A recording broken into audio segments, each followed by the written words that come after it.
The red tin tag was not much larger than Nora Calder's hand.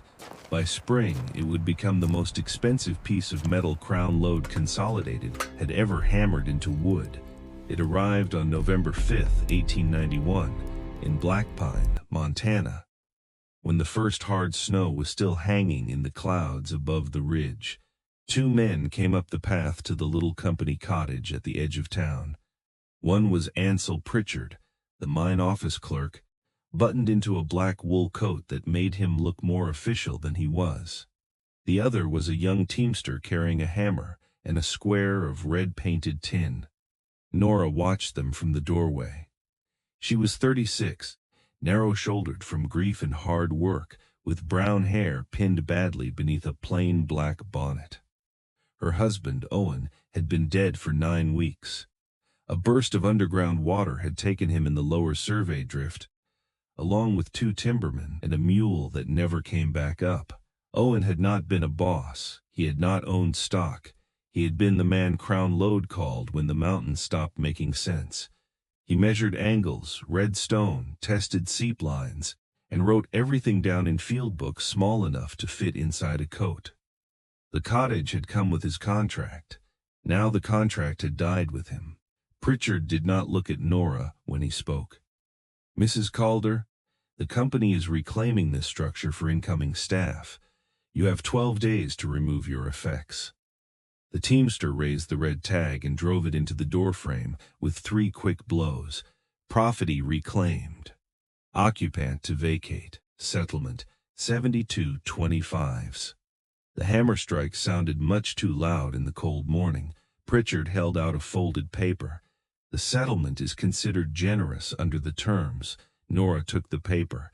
She read the amount again, $72.25. That was what they had assigned to 6 years of marriage. 1 dead husband, 1 winter roof, and all the unpaid knowledge Owen had poured into their mountain. She did not tear the paper. She did not throw it back. She only reached up, pulled the red tag from the doorframe, and carried it inside. Pritchard's face tightened. "That tag is company property." Nora turned back. "So was my husband, by your accounting." He had no answer for that. She closed the door before his silence could become a speech. Inside, the cottage was already losing heat. The stove fire had burned low. Owen's coat still hung on the peg near the bed. His pipe rested on the shelf. His brass compass, scratched on one side from a fall down an ore chute, sat beside the kitchen lamp. Nora placed the red tag next to the compass. Then she took out a sheet of paper and began to count. Assets. The company's settlement, 7225. Her own savings from mending shirts, selling eggs, and keeping accounts for widows who could not write figures cleanly, 21.40. Total money, 93.65. A mule named Mercy, 1 saddle, 1 handsaw, Owen's survey tools, 3 wool blankets, 2 sacks of flour, a half barrel of beans, a small iron kettle, the field books, liabilities, winter in Blackpine, no family within 1,000 miles, no paid work that was not controlled by Crown Lode, no legal claim to the cottage, no patients left for pity. The arithmetic was brutal. A stage to Butte would cost nearly 1/4 of her money. A room there would empty the rest before spring. Blackpine had 1 boarding house, and Crown Lode had already filled it with men brought in to open the East Cut. If she stayed in town, she would be expected to cook, wash, or sew for the same company that had nailed a price to her door. She looked at the red tag on the table. To Crown Lode, she was not a person in danger. She was an item to clear from a ledger. Nora understood ledgers, but she also understood that ledgers only counted what the clerk knew how to see. That night, after the wind began dragging itself along the walls, she opened Owen's field trunk. It smelled of leather, dust, tobacco, and the bitter oil he used on his instruments. Inside were his notebooks, wrapped in canvas and tied with string. He had dated everyone. He had indexed every ridge, gulch, seep, seam, and fault he had walked in 6 years. Most men in Blackpine had thought Owen quiet because he had nothing to say. Nora knew better. Owen had been listening to the mountain. She read by lamplight until her eyes burned. There were sketches of fractured limestone, notes on rotten timber sets, warnings about hidden water pressure, and small drawings of ridgelines no superintendent had ever bothered to climb.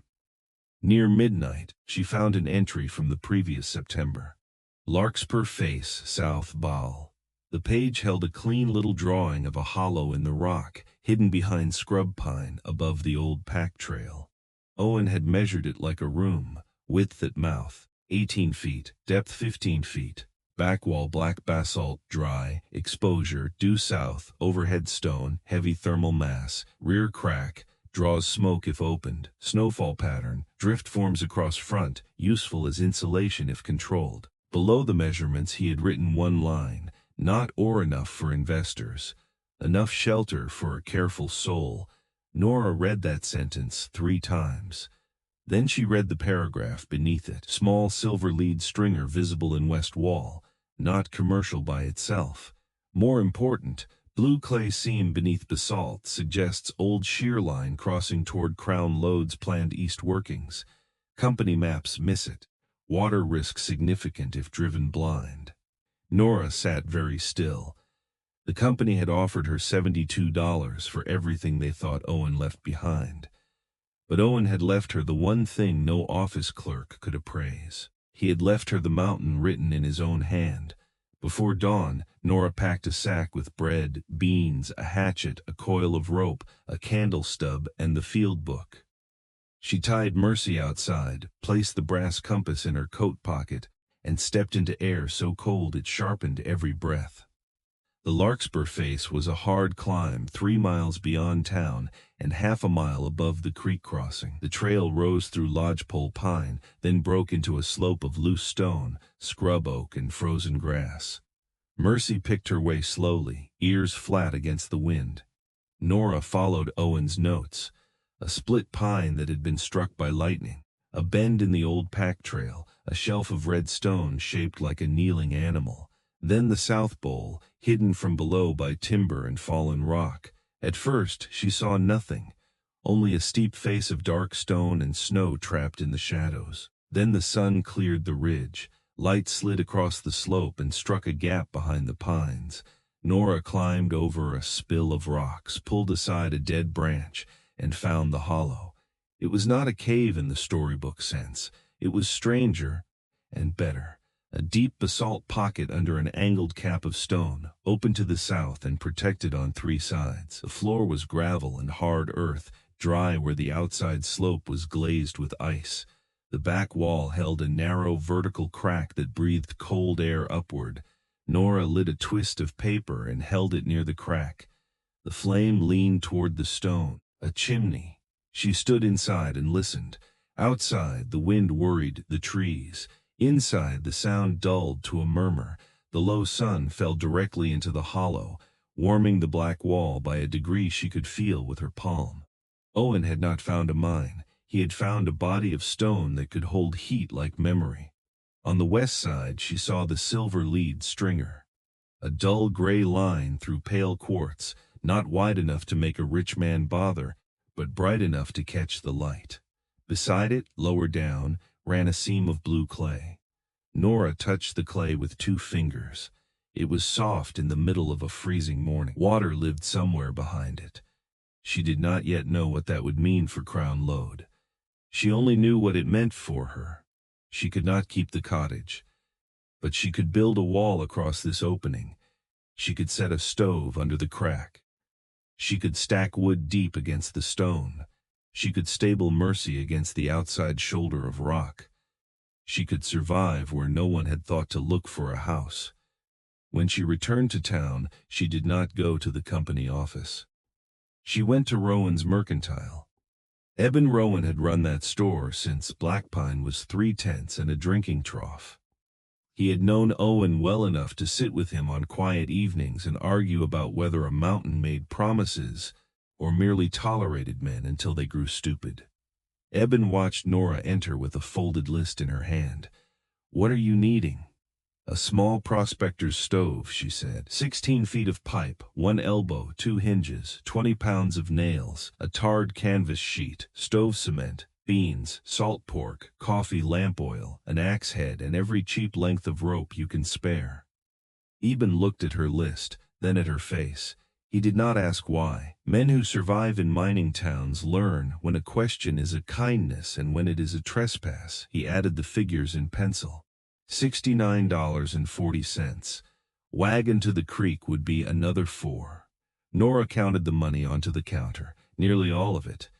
Eben disappeared into the back and came out with a paper packet, a tin of extra matches, and a sack of oats. Stove cement cracks if it freezes wet, he said.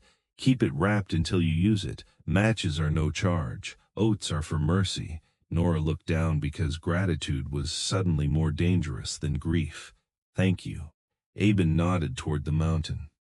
Owen knew the difference between rock that shines and rock that holds. I expect you do too. For the next 31 days, Nora worked against winter. She hauled supplies as far as the wagon could go, then carried them by mule and by back up the last cruel slope. She sold the furniture she could not use. She kept the blankets, the kettle, the tools, the compass, the field books, and the red tag. The hollow became a work site. She cleared the floor with a shovel and a broken ore pan. She dragged flat stones from the scree and laid them across the front, one on another, until the open mouth became a wall 3 feet thick at the base. She packed the gaps with clay, gravel, and moss. She built a narrow doorway from crate boards and hung canvas inside it to stop the drafts. Her hands split at the knuckles. Blood marked the stones, then dried black and disappeared under more work. She learned which rocks wanted to sit together. She learned that a stone that looked useful could roll loose the moment weight settled on it. She learned to listen for the low, satisfying knock of one face finding another. In the evenings, she cut deadfall pine and stacked it inside the hollow until the back wall smelled of resin. She built a hearth under the chimney crack and set the little stove on flat rock.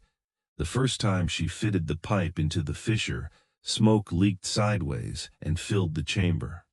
She coughed until her eyes streamed, then took the pipe apart, sealed it tighter, and tried again.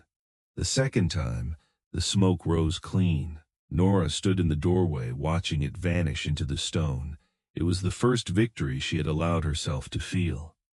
By the time the first heavy snow came, the shelter had become a room, not a pretty room, not a soft one, a hard little room made of stone, heat, hunger, calculation, and refusal. She nailed the red company tag to the inside of the new door. Property reclaimed. Each morning, before she stepped into the cold, she saw it there, not as an insult, as a reminder. Crown Lode had reclaimed the cottage.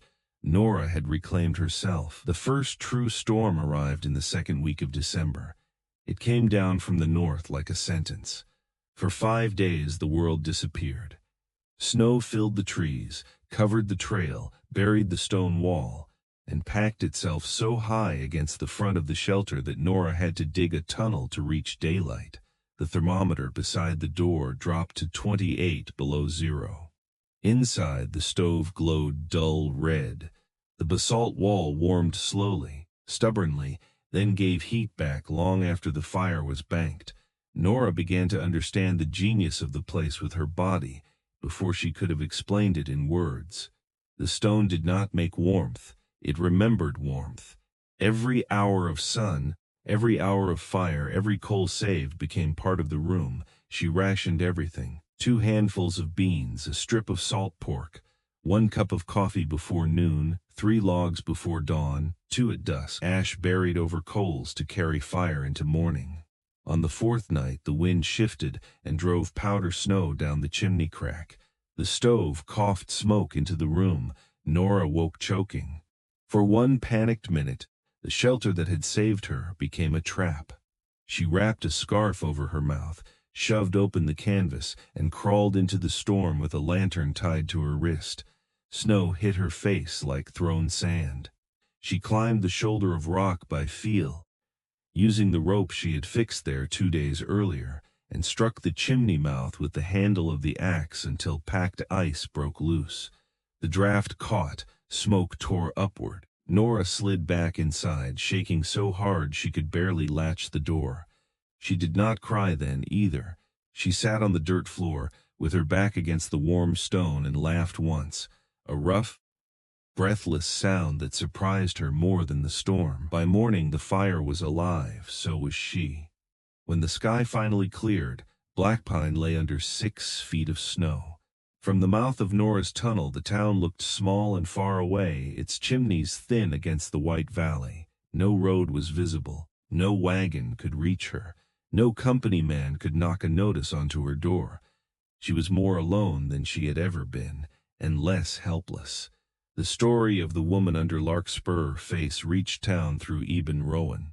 He came after the storm with snowshoes, potatoes, and the expression of a man prepared to find a body.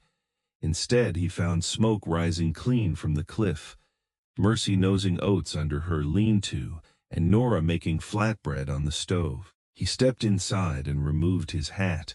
The room was warm enough to fog his spectacles. He looked at the stone wall, the chimney, the stacked fuel, the dry floor, the red tag on the door. "Well," he said softly, "the company may want to come up here and learn house building." Nora gave him coffee. Eben carried the story back down the mountain. At first, people called it madness. Then December deepened. Roofs sagged under snow. Poor chinking turned cabins into sieves. Fuel ran short in 2 independent homes on the north side of town. Children coughed through the night because their stoves burned hot for 1 hour and left frost on the windows by morning. The first man to climb to Nora for help was Samuel Pike, a carpenter with 2 daughters and not enough dry wood. He came embarrassed, hat twisted in his hands. "My cabin won't hold heat," he said. "I was told you might know why." Nora could have remembered that his wife had crossed the street to avoid her after the eviction notice. She did remember. Then she looked at the man's chapped hands and thought of his daughters breathing cold air. She took a stick and drew his cabin in ash on the floor. "Your stove is fighting the walls," she said. "You have gaps on the north side, a roof that sheds heat, and no mass near the fire. Bank snow against the windward wall. Pack moss and clay around the window frames. Put flat stones behind the stove and let them heat all day. Stop feeding the fire like it is a mouth. Teach the house to hold what you give it." He left with advice, 2 armloads of pine, and a look on his face that was not pity. Others came. A laundress with frost under her door. 2 miners whose bunkhouse stove smoked. A widow with a cracked chimney. A family whose baby slept only when held near the hearth. Nora did not become charitable in the way towns praise women for becoming useful without cost. She became exact. She asked what faced north, where the draft came from, what the roof was made of, how the stovepipe bent, whether the wood was green or seasoned. She gave knowledge, not softness. By January they no longer called her poor Mrs. Calder. They called her the woman in the stone house. Crown Lode did not care what people called her until the east workings began to fail. The first trouble was a wet patch in the new cedar drift. Then came a timber pop so sharp men dropped their tools. 2 days later, a sidewall slumped inward and pinned a wheelbarrow under 3 tons of broken rock. No one died, but only because the lunch whistle had pulled the crew out minutes earlier. The company engineers blamed bad timber. They added more timber. The floor rose with water. They drove a pump line. Mud came through the plank seams. Then a ventilation raise cracked along a seam no map had marked, and cold air began whistling through the wrong part of the mountain. Every stopped day cost Crown Lode more than Nora's settlement 10 times over. By the end of the month, a consultant arrived from Helena. His name was Thomas Elwick. He was not loud, not young, and not easily impressed. He spent 3 days in the mine, came out with mud to his knees, and told Pritchard their maps were decorative.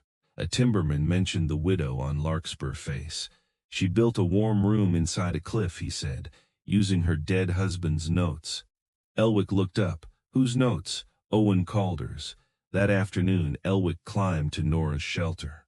He found her splitting pine beside the entrance, sleeves rolled, hair escaping its pins, axe rising and falling with clean economy. He introduced himself with the respect of a man who had already guessed he was entering someone else's field of knowledge.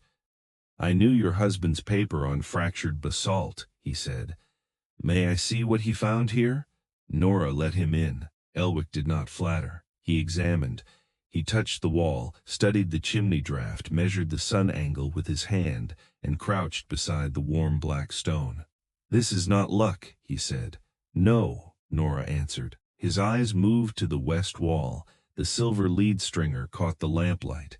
He leaned close, then went lower, to the blue clay seam. His face changed. "May I see the field book that brought you here?" Nora hesitated. The book was not money. It was Owen's mind. It was almost the last part of him that had not been taken into the ground. But Elwick's hands were clean when he reached for it, and he held it like a document, not a relic. He read the Larkspur entry once, then he read it again.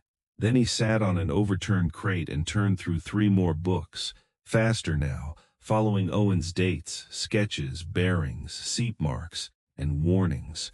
When he looked up, the shelter seemed suddenly smaller. "Mrs. Calder," he said, "your husband mapped the shear line that Crown Lode is drilling into." Nora said nothing. Elwick tapped the page. "Here, the clay seam. Here, the water pressure. Here, the basalt cap. Their east drift crosses this structure blind. That is why their walls are moving. That is why water is rising. And this south bowl is the only dry approach to relieve it without losing half the season." He looked toward the red tag on the door. "Do they know you possess these?" "They know I possess $72 and their notice." Elwick's mouth tightened. "This is more than a notice.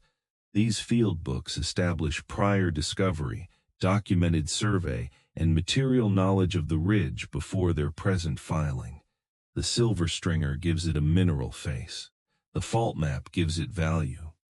They cannot safely continue without what your husband wrote and what you proved by living here." Nora looked around the room, the wall she had built, the stove she had sealed, the wood she had cut, the door that held the red tag. For months, survival had been its own answer. Now it had become evidence. Elwick returned to the Crown Lode office with copies of Owen's notes and a sample of blue clay wrapped in paper. He did not accuse the company of cruelty. He did not need to. Cruelty was not the language that frightened them. He spoke of liability. He spoke of blind drilling across a shear zone. He spoke of flooded workings, bad maps, prior survey, unsafe assumptions, and the cost of driving a new relief cut from the north. $40,000, perhaps more. 3 months lost if the winter allowed. A federal inquiry if another crew was trapped. Then he placed Owen's field sketch beside the company map. The company map was clean, expensive, and wrong. Owen's drawing was smudged with coal dust and correct. Ansel Pritchard stared at the page as if paper itself had betrayed him. 3 days later, a carriage stopped at the foot of Larkspur Face. Not Pritchard, not a clerk. The district manager came himself, with Elwick and a lawyer from Helena. Nora received them inside the stone house. The manager removed his gloves and tried to speak warmly. "Mrs. Calder, the company regrets the misunderstanding regarding your occupancy."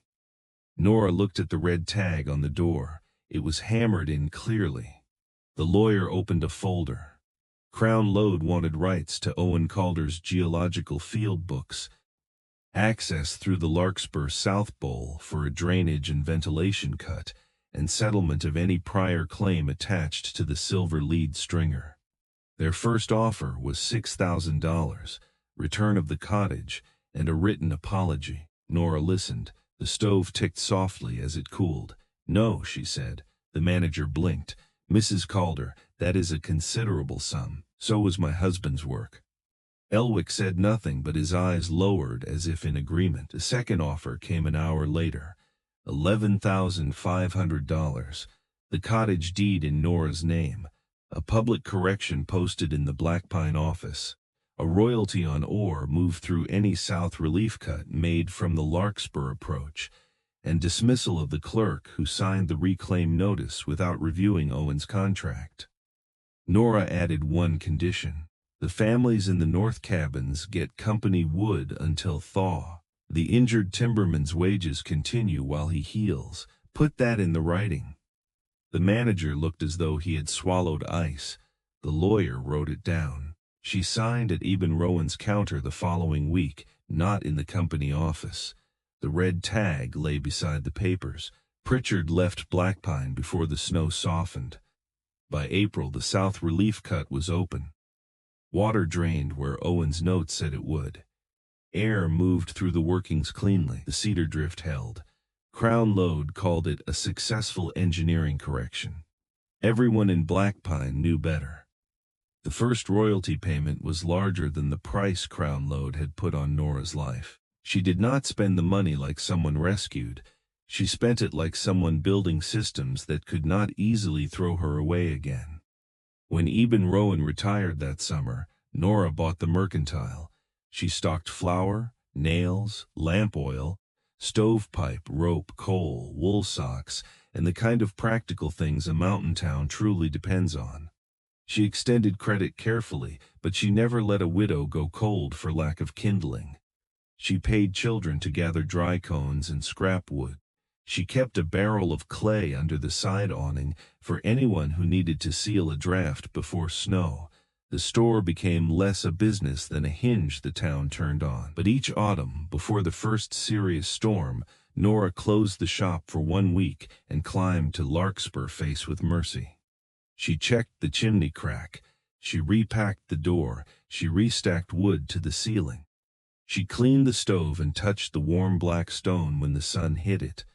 The stone house remained ready, not because she expected to lose everything again, because she never intended to forget what had saved her. Years later, people in Blackpine would tell the story badly. They would say Nora Calder found silver in a cave. They would say the company paid her for a secret vein. They would make it sound like luck, because luck is easier to understand than a woman doing the arithmetic of survival and refusing every answer that ended in surrender. The truth was harder and better. Nora found a room where others saw rock. She found heat where others saw cold. She found proof where others saw a dead man's notebook, and when the company marked her as a liability, she became the one calculation they could not survive without. The red tag never left the mercantile. She hung it above the account desk where every miner, clerk, engineer, and manager could see it. Property reclaimed. Under it, in Nora's own hand, she painted a second line, "Not by them."